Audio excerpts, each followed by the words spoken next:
फलटण शहर स्वच्छ व सुंदर बनवणार असल्याची ग्वाही माजी खासदार रणजितसिंह नाईक निंबाळकर यांनी दिली। फलटण नगर परिषदेच्या सभागृहात आमदार सचिन कांबळे पाटील यांनी शहरातील विविध विकास कामे आणि वाहतूक समस्येवर चर्चा करण्यासाठी बैठकीचे आयोजन केले होते। यावेळी माजी खासदार रणजितसिंह नाईक निंबाळकर बोलत होते।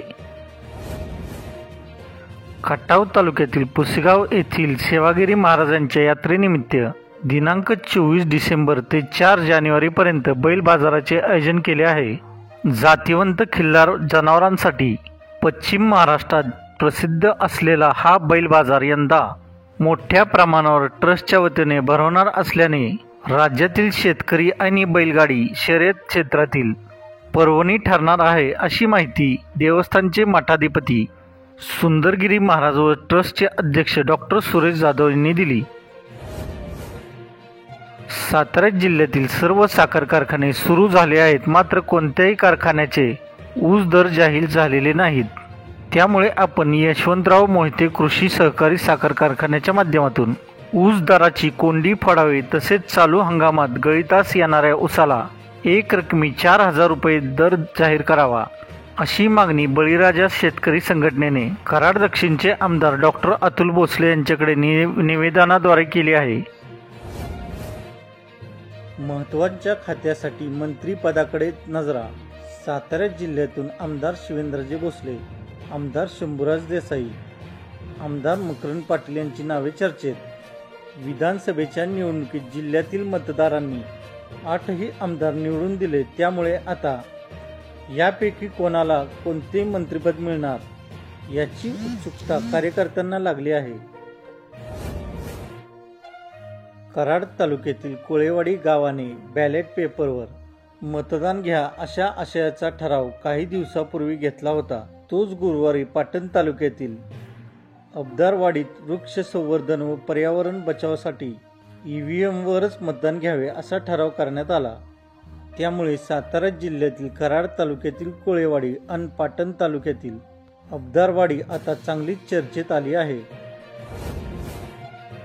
कराड शहरात सध्या प्लास्टिक पिशव्या वापराचे व विक्रीचे प्रमाण वाढले असल्याचे लक्षात आल्याने कराड पालिकेच्या वतीने दंडात्मक कारवाईचा बडगा उगारण्यात आला आहे। कराड पालिकेच्या आरोग्य विभागामार्फत शहरातील विविध भागात विशेष मोहीम राबवून रस्त्यावर आलेले हातगाडे, फिरते विक्रेत्यांकडून बंदी असलेल्या प्लास्टिक वापराने व उघड्यावर कचरा टाकल्याने दंडात्मक कारवाई करण्यात आली असून या कारवाईत सुमारे 3.5 किलो प्लास्टिक जप्त करून 900 रुपयाचा दंड आकारण्यात आला आहे।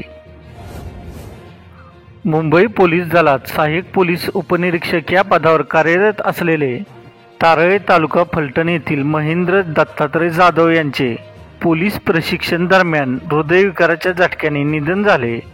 त्यांच्यावर गुरुवारी तारळे येथे शासकीय इतमामात अंत्यसंस्कार करण्यात आले। मूळचे पाटण तालुक्यातील तारळे गावचे रहिवासी असलेले महेंद्र जाधव हे 1990 मध्ये पोलीस दलात रुजू झाले होते।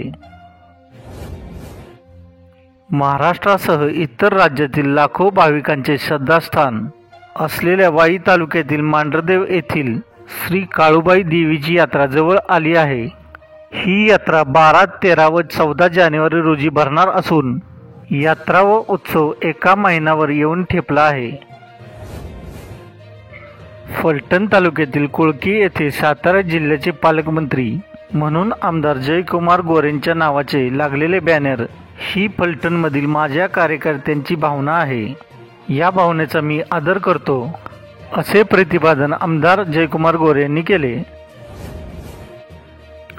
गायब झालेला मुलगा मीच असल्याचे भासवून बनावट कागदपत्राद्वारे वृद्ध महिलेची फसवणूक करणाऱ्या भोंदूबाबांचा दहिवडी पोलिसांनी नुकताच पर्दाफाश केला आहे।